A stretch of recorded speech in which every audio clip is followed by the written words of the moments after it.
Farmer planned to sell cow to butcher, but her secret changed everything. The cow refused to move. She would not enter the barn. Julian Holloway stared at his oldest cow. Aurora stood at the pasture gate.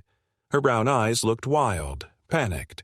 She mooed loudly, again and again. "Stupid animal," Julian muttered, "always causing trouble." Aurora was 16 years old, too old for dairy, too sick for breeding. She limped on her left leg. Her milk production had stopped months ago. The livestock dealer was coming tomorrow. Julian had made his decision. Aurora would be sold for meat. His farm was dying. The drought had killed his crops. 3 cows had died last month. His wife, Emma, was sick. Hospital bills were crushing them. Aurora was just another mouth to feed. A mouth that gave nothing back.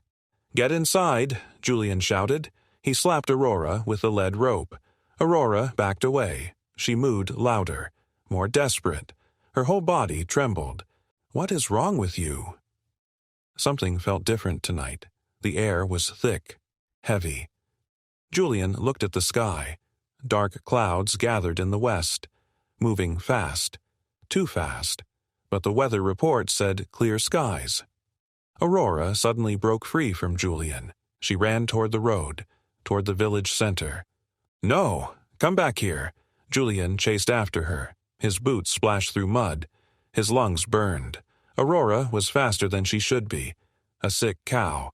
A limping cow. Yet she ran like lightning. She stopped at the town square, started mooing frantically. The sound echoed through empty streets. "You are embarrassing me." Julian grabbed her rope. "Everyone will think I cannot control my animals." Old Mrs. Palmer opened her window. "What is all that noise?" "Just my cow," Julian called back. "Sorry for the disturbance." Aurora pulled toward Mrs. Palmer's house, still mooing, still panicked. "Your cow seems upset," Mrs. Palmer observed. "She is sick. Going to the dealer tomorrow." "Shame. She has been with you long time." Julian felt a pang of guilt. Aurora had been his first dairy cow, bought 16 years ago.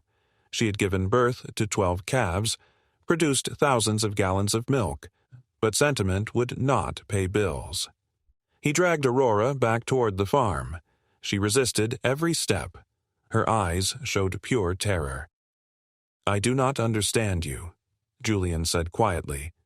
Back at the farmhouse, Emma was coughing. The sound cut through Julian like knives. "How are you feeling?" he asked. "Same as yesterday."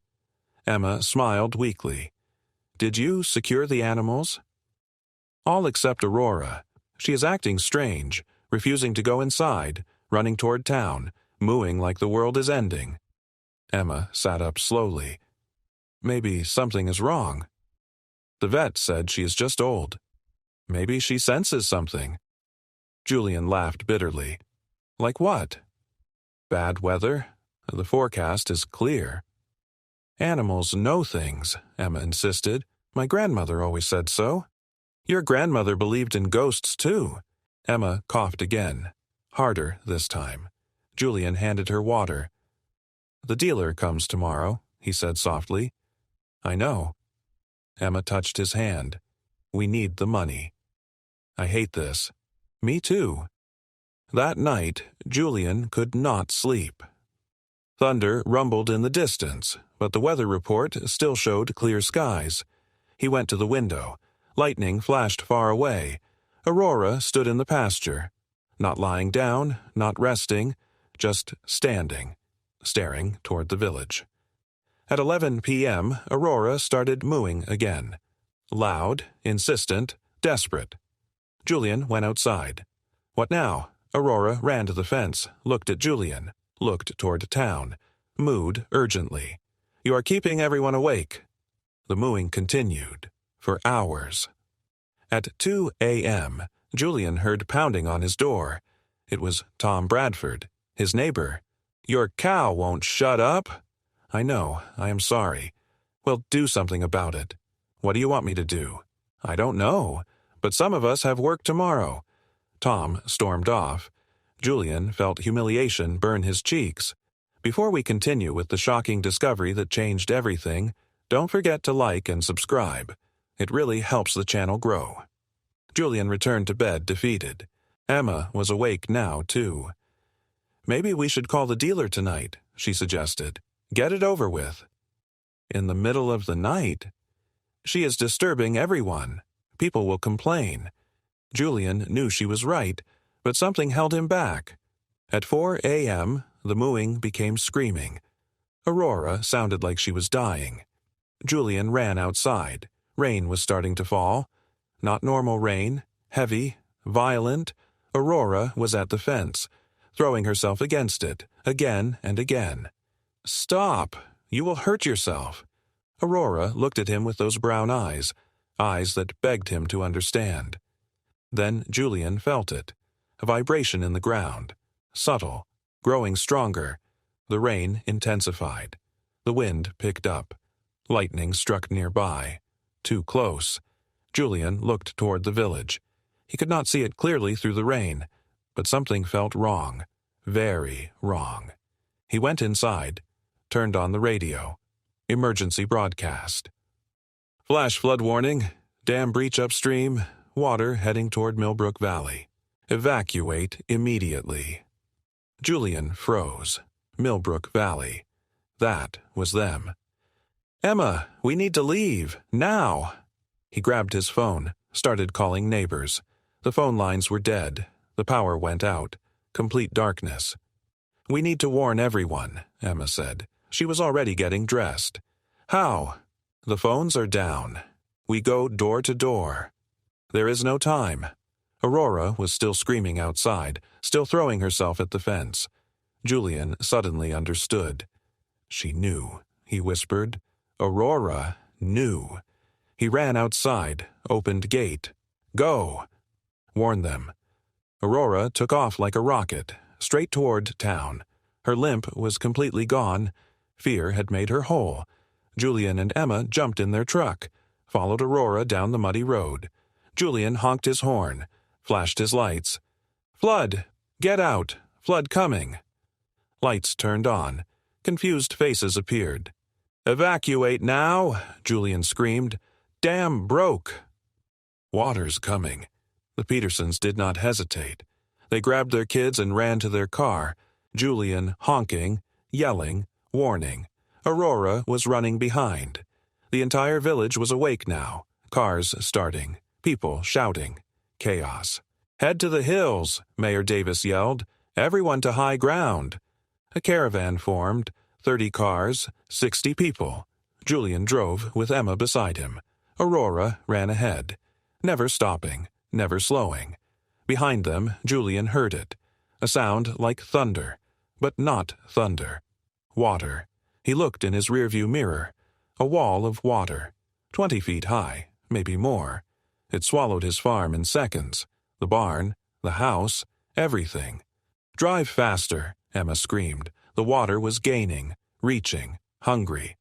Aurora found a dirt path, a shortcut up the hillside, too narrow for cars. "Everyone out," Julian yelled. "Run!" Leave the cars. Families abandoned their vehicles, grabbed their children, started climbing. The water hit the road, swept away the cars like toys. People screamed, children cried. Everyone ran. They reached the hilltop just as water claimed the valley. Every building, every road, every field, gone. Julian counted heads, 60 people, everyone safe because of Aurora. The cow he had planned to sell for meat. Dawn came slowly. The rain stopped. The water began to recede. The village of Millbrook no longer existed. Just muddy destruction remained. But everyone was alive.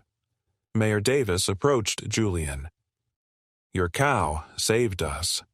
"I was going to sell her tomorrow," Julian admitted. His voice broke. "I thought she was useless." "She knew the flood was coming," Mrs. Palmer said. "Animals sense these things." "But how? Hours before it hit?" Dr. Sarah Kim stepped forward. She was the town veterinarian. "Animals detect changes in barometric pressure, vibrations in the earth. sound frequencies humans cannot hear. Aurora felt the dam breaking, Julian realized. She felt it through the ground.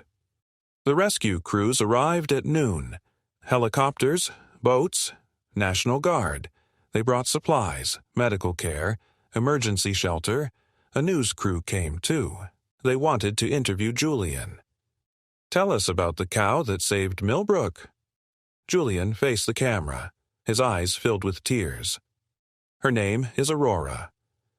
She is 16 years old. She limps. She does not produce milk anymore." "And she saved 60 lives," the reporter prompted. "I was going to sell her," Julian confessed, "tomorrow, for meat, because I thought she had no value. Now I understand that value is not always measured in dollars."